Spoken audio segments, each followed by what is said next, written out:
Winners never quit. This last week, I happened to notice that motto on a marquee situated adjacent to a college that is located in the city where I live, in Newport News.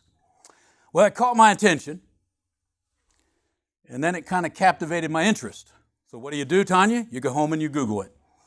So I went home and I Googled it, and I discovered that it really was an abbreviated form of a longer saying that is attributed to the late famed football coach Vince Lombardi.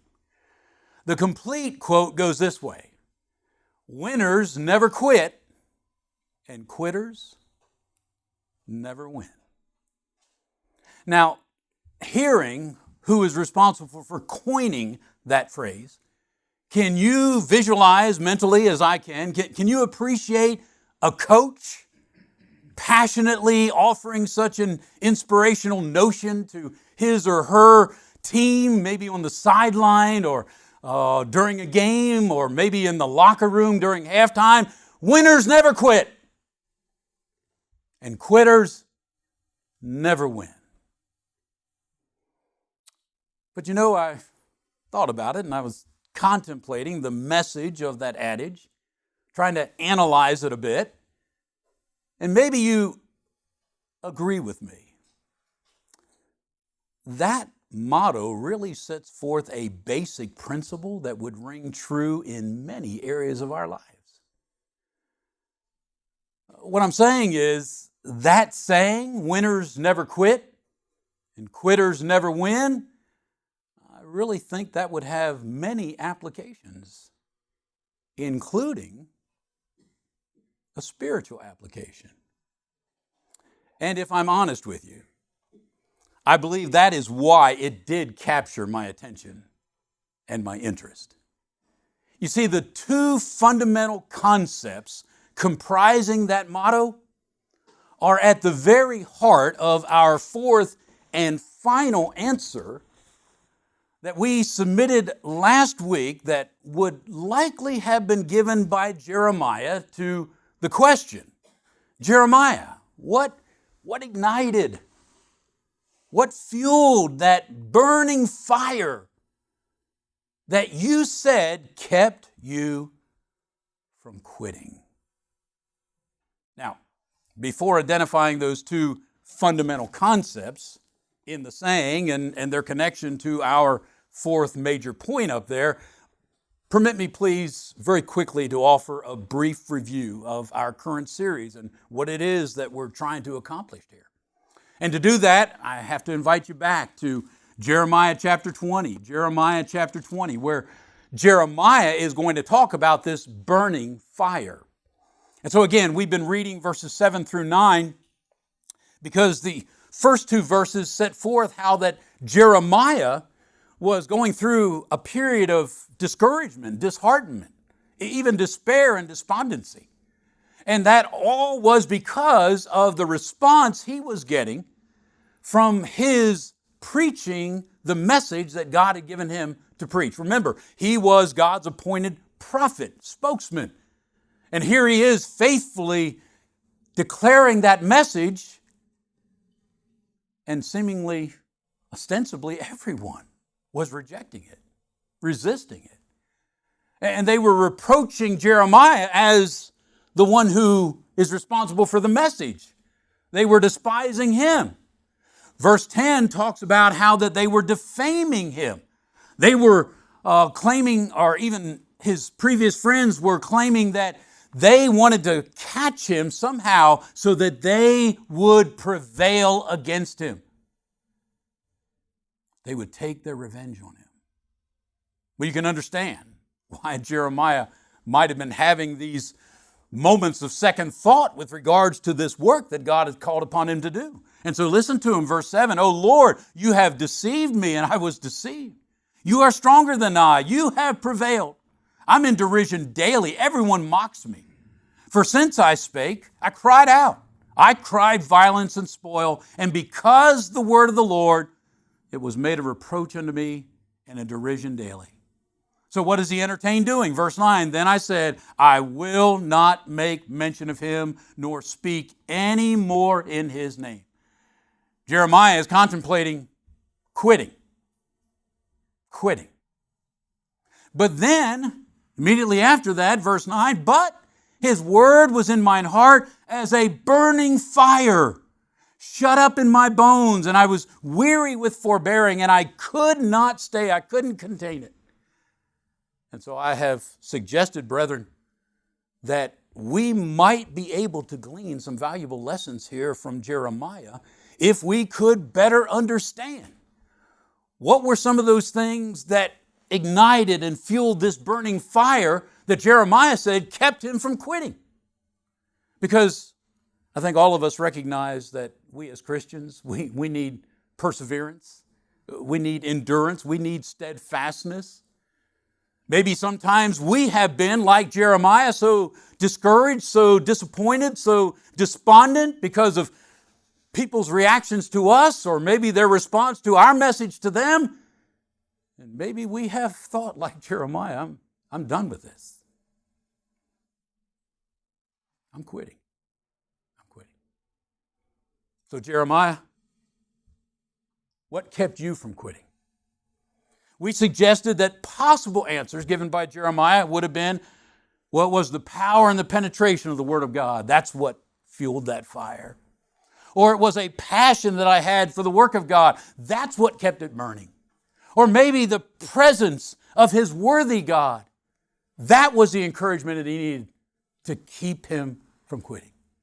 Because friends, he not only says that he would not quit, he says, I can't quit. I can't quit. And so again, hearing those possible proposed answers given by Jeremiah, I hope as Christians each of us can find practical application in them. That we can look to these things and hopefully find in them reason to cultivate greater perseverance in living the Christian life, in faithfully fulfilling the work that Jesus has called upon us to do, despite disappointments, discouragement, resistance, rejection, emotional roller coaster, and sometimes even persecution, because I'm sure you're aware of this, but inevitably those things will attend our efforts. And possibly they could prompt us, as they did Jeremiah, to entertain the notion of quitting.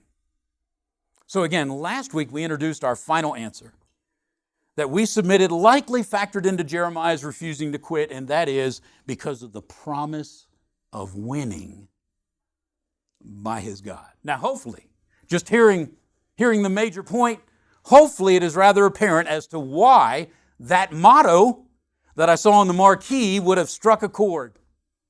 Because as I contemplated its message, and then I thought about this possible answer by Jeremiah,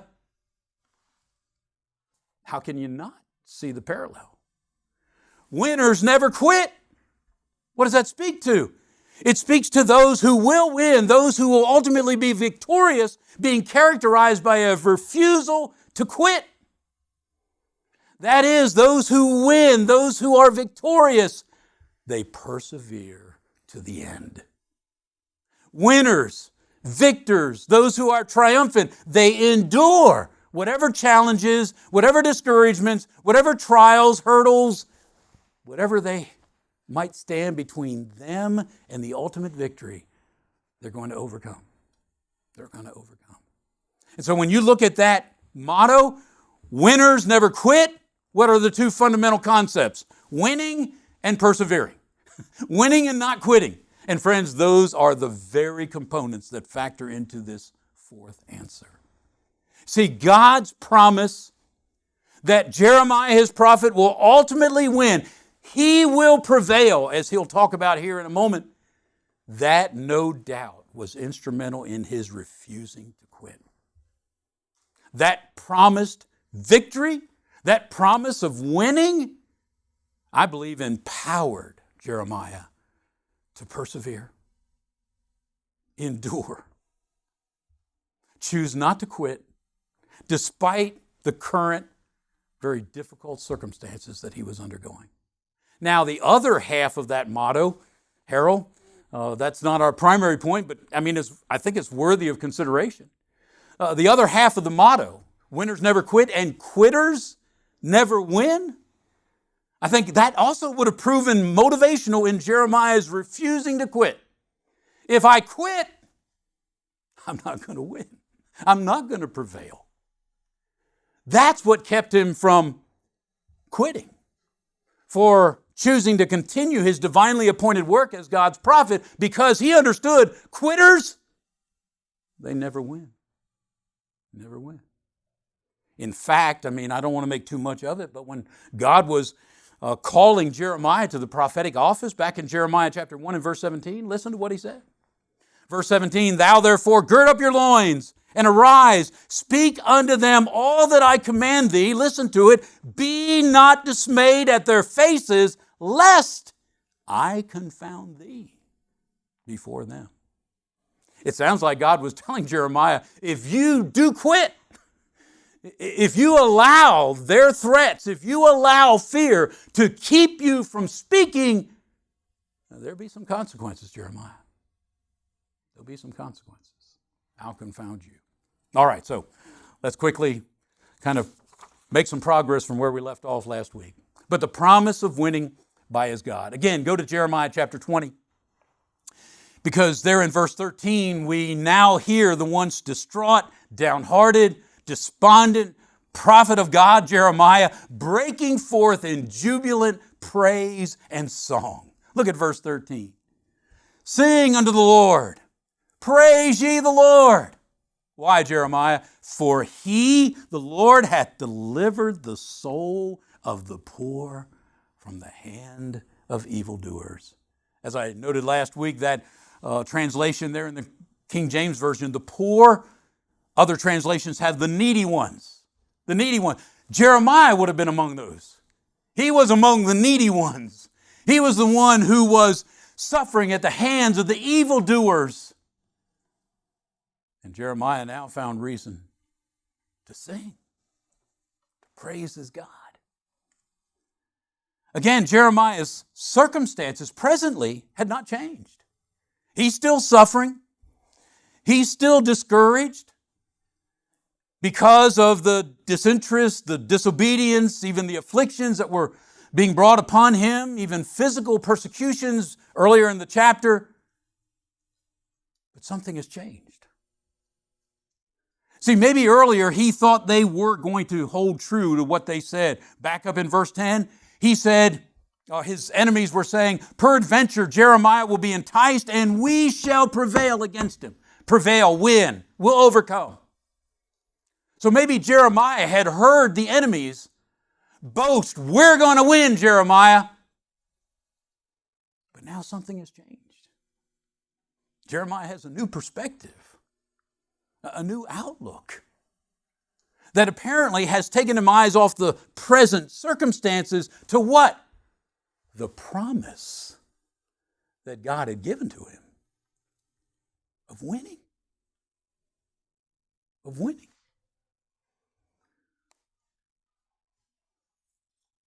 In fact, if you look at verse 11,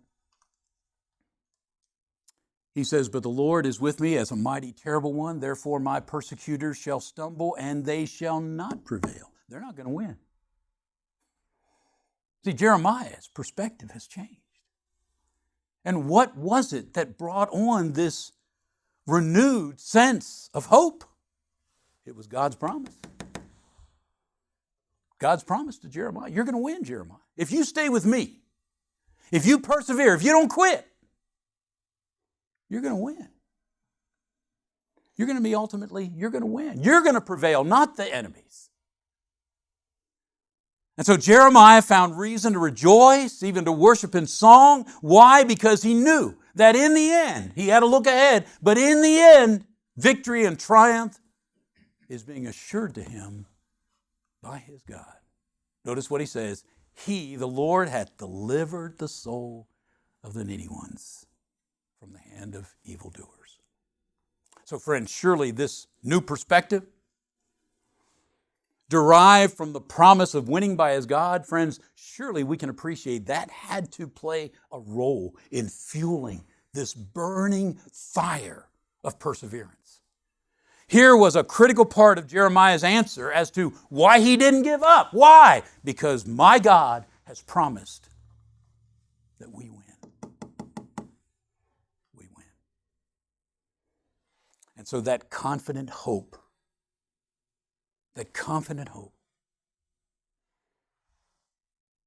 upon which this new perspective finds Jeremiah singing and praising God, whereas verses earlier he was complaining. In fact, it speaks of his confidence in God. In verse 7, he was talking about a distrust. He said, you have deceived me, God. Now he's singing and praising the name of God. If you look back in verse 9, he says, I've decided I'm not even going to mention your name anymore, God. There's a dramatic change here. And I'm just suggesting it is because of this promise. And that promise factored into Jeremiah's unwillingness to quit. Now, this valuable contribution to Jeremiah's perseverance, his endurance, I believe is the result of a couple of things. And that's what we introduced here last week. Number one, because of Jeremiah's concept of God. And also because of Jeremiah's maturing faith.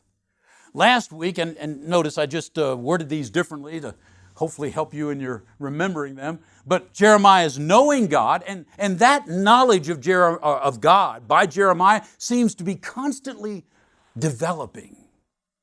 It kind of like what we see in Job. You know, God was trying to help Job better understand who he is. And that seems to be the case here with Jeremiah. Because some of these things that we're going to call attention to, Jeremiah knew from the outset, but they seemed to be truths about his God that he didn't fully grasp. And now they're coming into a clearer perspective. Remember what Job said? I've heard of you, God, but now I see you. I think that's what's going on with Jeremiah. I see you more clearly now, God. And so what are some of those truths that Jeremiah knew about his God that gave him this confidence that allowed him to say, yeah, I'm going to win. God said I'm going to win. I'm going to win as long as I remain with him and don't quit. So the first one we suggested was because of God's infinite power and his sovereignty. I don't want to revisit all that. That certainly seems to come into play because of verse 11. But the Lord is with me as a mighty, terrible one, all-inspiring, a powerful God. Jeremiah knew God was infinite in power.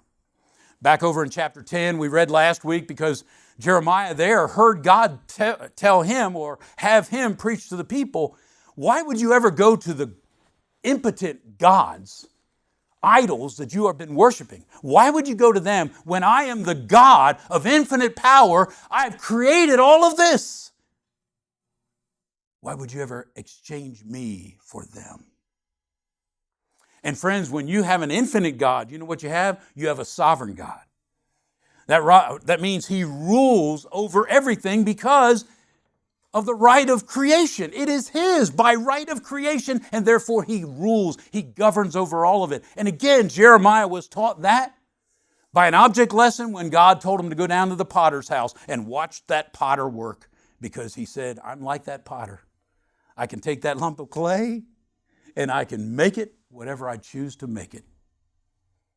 So Jeremiah came to understand that. And friends, that gave him confidence. If my God is infinite in power and he rules over all that he created, guess what? When he says we win, we win. It's like Romans 8:31. If God is for you, who can be against you? Again, from the Revelation 17 and verse 14, where we read, these shall war against the Lamb, and the Lamb shall overcome them. The Lamb's going to win. Why? He is Lord of lords. He is King of kings.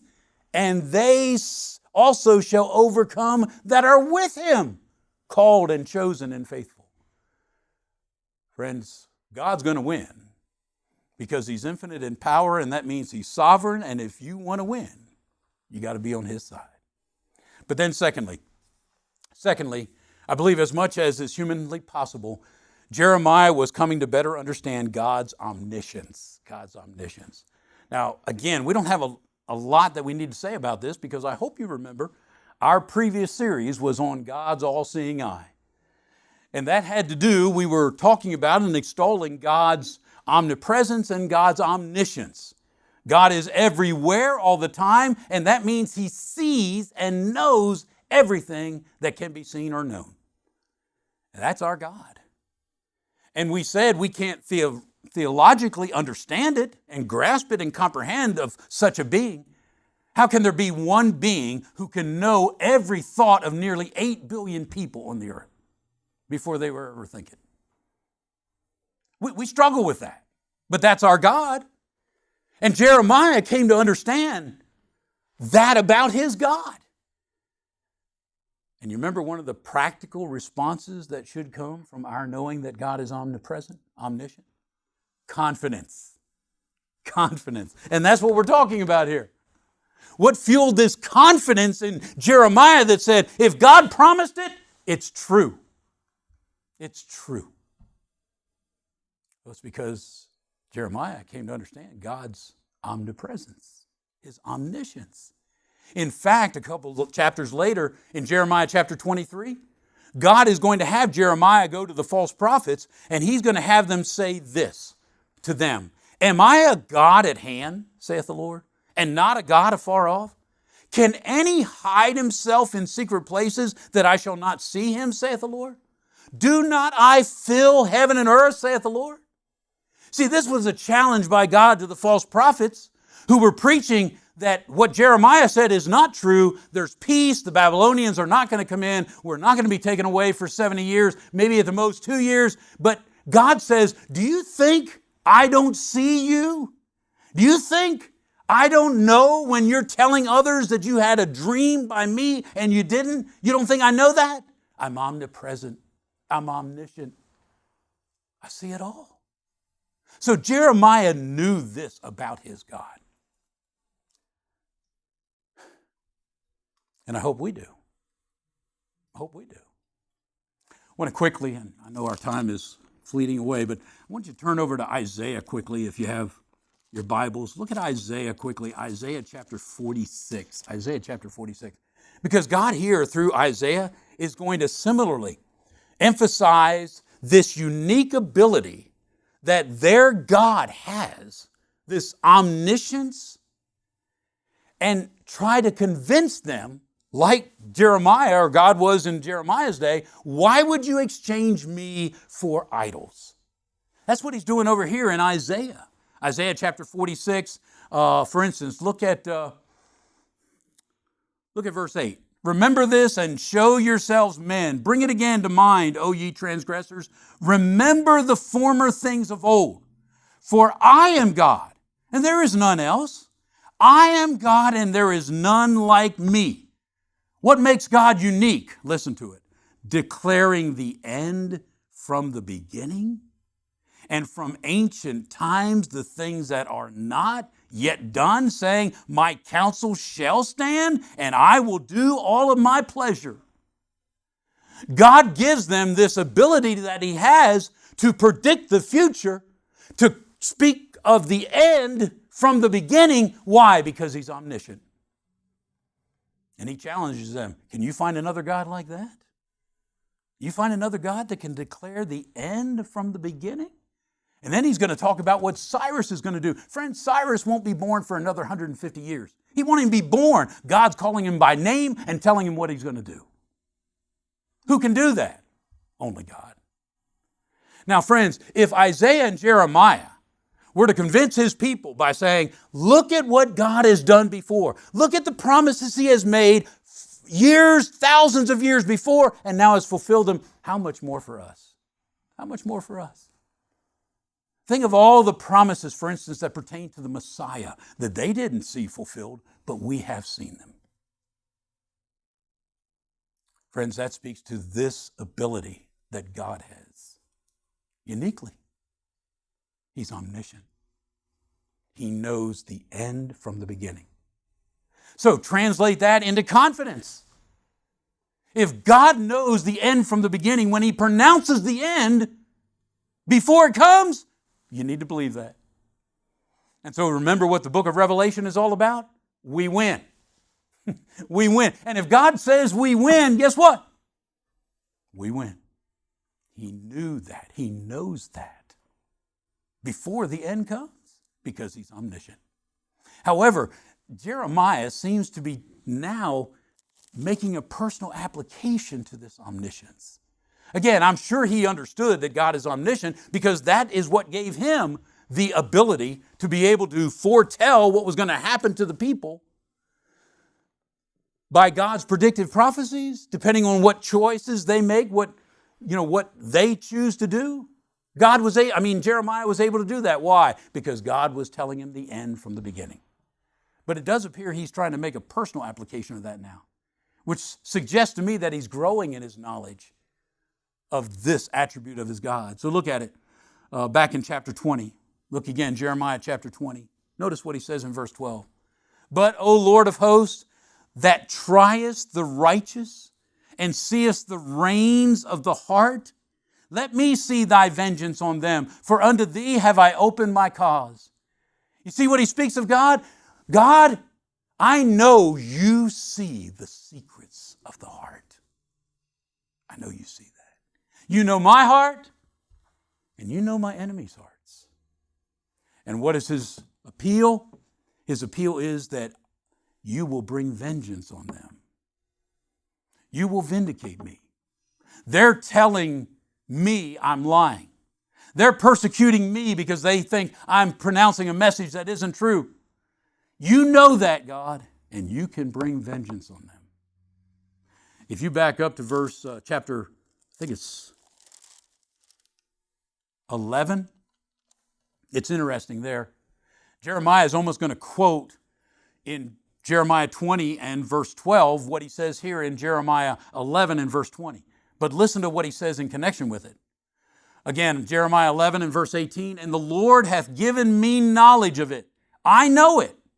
Then thou showed me their doings. But I was like a lamb. I was like an ox that is brought to the slaughter. Listen to it. I knew not that they had devised devices against me, saying, let us destroy the tree with the fruit thereof. Let us cut him off from the land of the living, that his name may be no more remembered. But, O Lord of hosts, listen to this, that judgest righteously, that triest the reins in the heart. Let me see thy vengeance on them, for unto thee have I revealed my cause. Almost identical to Jeremiah 20 and verse 12. What is Jeremiah saying? Jeremiah says, I didn't know it. I didn't know what they were devising against me. I didn't know what they were planning by way of plots and devices to try to take my life. But God did, and He revealed it to me. You know what all that does? It gave him confidence. It gave him confidence. If my God knows everything, He knows who wins. And He said, we win. If God knows everything, He knows who my enemies are. He knows what their plots are against me. And even though I don't, He does. And He tries the heart. He tries the heart. Brethren, I hope we can take a great lesson from that. We, like Jeremiah, we may not know what lies ahead. God does. We, like Jeremiah, we may not know who our enemies are. We may not know what their hidden agendas are. But God does. And let's trust Him. Let's trust Him that He will prepare us for what lies ahead and that He will protect us from those future circumstances. Because those are the promises Christians receive. What about 1 Peter chapter 3 and verse 12? Peter said to those Christians who were suffering, the eyes of the Lord are over the righteous, and His ears are open unto their prayers, but the face of the Lord is against them that do evil. And so he said, what harm, in the following verse, what harm then would befall you if you're doing good? Because my eyes are over you. And then in the second letter, 2 Peter chapter 2, the Lord knows. He's omniscient. The Lord knows how to deliver the godly out of temptations and to reserve the unjust unto the day of judgment to be punished. God knows how to do that. He's already demonstrated it. with the wicked angels. He's already demonstrated it. In the flood of Noah's day, he knew how to preserve the righteous, Noah and his family, and he knew how to judge the wicked, the rest of the world population. He knew how to preserve Lot, who was righteous, while Sodom and Gomorrah was going up in flames. He knew how to do that. Why? He's omniscient. He's omniscient. And we need to have confidence in that as well. And we should. A confidence that says, I'm going to believe God's promise. I'm going to believe winners never quit. If I've been promised that as long as I remain true to my God and I persevere, I'm going to win, I'm going to persevere. I'm going to endure. I'm not going to quit. And so, friends, I trust we perceive how that sentiment would have factored into Jeremiah's answer.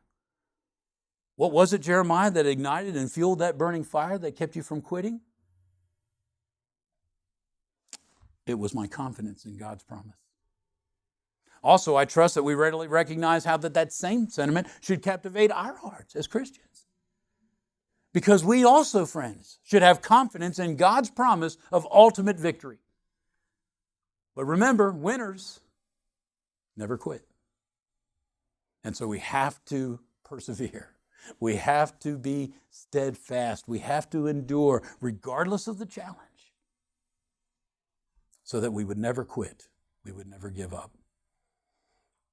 Lord willing, I've got one more attribute of God that Jeremiah, I really believe captured, more fully comprehended than he ever did before, starting here in Jeremiah chapter 20. But we'll reserve that until next week, and then we'll talk about Jeremiah's growing faith. But I do hope, like Jeremiah, we find great confidence in God's promise of winning. God's promise of winning. That was true of Jeremiah, it's true of us today. What is that confidence based upon? Who God is, and our knowing who God is. He's infinite in power and therefore sovereign, and he is also omniscient. And therefore, when he says we win, we win. We win. Hopefully these things are helpful. Hopefully we can derive from them practical lessons that will help us as we strive to continue, never quitting, continue our Christian walk and continue our labors that Jesus has called upon us to do.